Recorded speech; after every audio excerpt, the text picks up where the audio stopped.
Guys, Ronnie here from the New England Motorcycle Museum, and we got the Professor Bill riding on the 1970 Ossa Trials 250. We got him, guys. He's displaying a little bit of what this model can do here and his skill.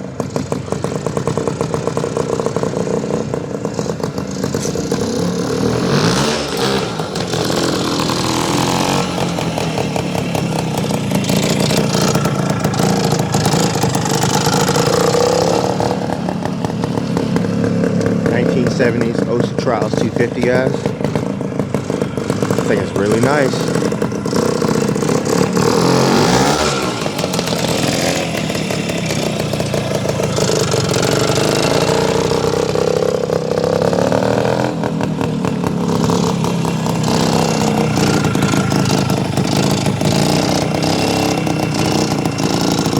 Alright guys, look at that balance he has. Trained professional.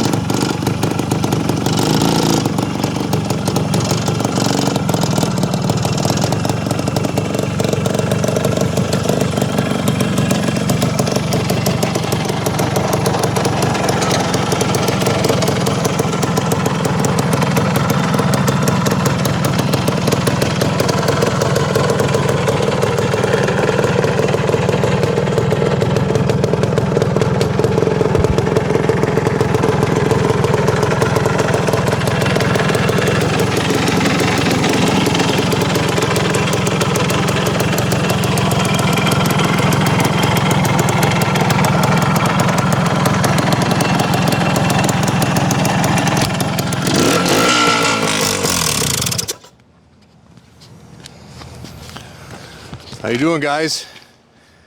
Feast your eyes on this one here. This is a 1970 Ossa Plonker, or a Ossa 250 Trial, they also call this bike. After riding this bike, I am in happy heaven right now. What a cool machine. This is the end of the old era for Ossa, the beginnings of the new. Mick Andrews himself put his hands on these bikes and created the Mick Andrews replica, and started with this as a basis. This motorcycle, this particular motorcycle, not just this model, but this one, runs beautifully. You just saw it idling away, and it performs lovely. It's a little on the sluggish side compared to the more modern Ossas, but it is a perfect representative of what this bike is supposed to be. And lovely. It's from end to end, it's a beautiful restoration, all correctly done. There may be some parts on here I don't even know about, like the chain guide, some other bits and pieces that I'm not even aware of what they were supposed to be in the first place, but it looks very close to correct original, in my opinion. And everything works properly, like it should. It handles beautifully, suspension works nice, it idles. It's just a pretty remarkable piece. I don't know that Ossa had longevity in mind of this kind when they first built these bikes. I don't know if they were planning on them still being around. This is basically a 52-year-old motorcycle. It really, it sparkles. It really does. Some period correct upgrades, like the Renthal handlebars. I believe these came with steel bars, and I think they had U-clamps here, and these are quite significant clamps that will hold the bars in place, because a lot of forces on the handlebars when you're riding trials. Comfortable bike to ride, either sitting down or standing up. It's not a real radical riding position as some trials bikes are. Very very lovely. And I, being an Ossa guy myself my entire life, since I was just a kid, there's some parts on this bike that I didn't recognize. The foot pegs don't fold, and these look to be factory. And Ossa was just looking to make the bike more of a trials bike. I think they based this on the Pioneer of the time, and the Pioneer was an enduro bike. They just moved the pegs back and up, and it worked. It's not too good if you're dabbing away and you happen to hit that on the back of your Achilles, but that's factory stock and the way it's supposed to be. It's got a linked shift lever, which I had never seen before on this side. Ron, it's just, way cool. I didn't even know Ossa made a shifter like that. Very adjustable, and you can move it in any position you want. You can reverse the linkage so that the levers more up in the air and out of the rocks for trials riding. So there's many things about this bike that are upgradable. Ron, you've got a picture of Mick Andrews riding one of these things. Yeah, and I don't have my phone, so. Yeah, and Ron, I believe you have a picture of Mick Andrews riding one of these bikes back in the day. I think, yeah, there it is. Yeah, and Mick, you know, the super skilled trials rider from back in the day, Ossa saw that he had such potential. They hired him to develop a trials bike and basically started with an enduro machine, and then it became the Plonker, and then eventually this evolved into the MAR, which was a world beater. So, yeah, Ossa had their act together building these bikes.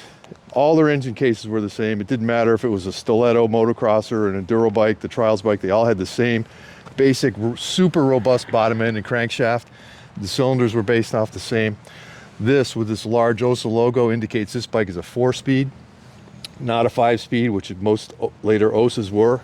It's got the modern Ossa MAR style brakes, whereas the earlier Plonkers had big diameter drums, as were on the Pioneers.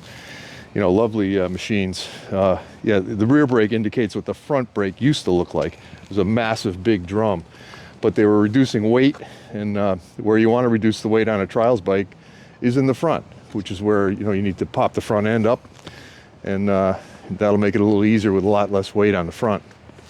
But again, a great motorcycle. It's had quite a service here. I'm going to grab the service notes. Yes, sir.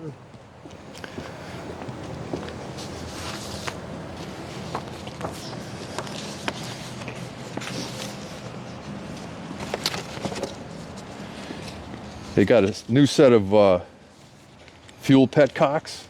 It had new spark plug, some brand new EBC competition brake shoes up front, a VP non-ethanol fuel.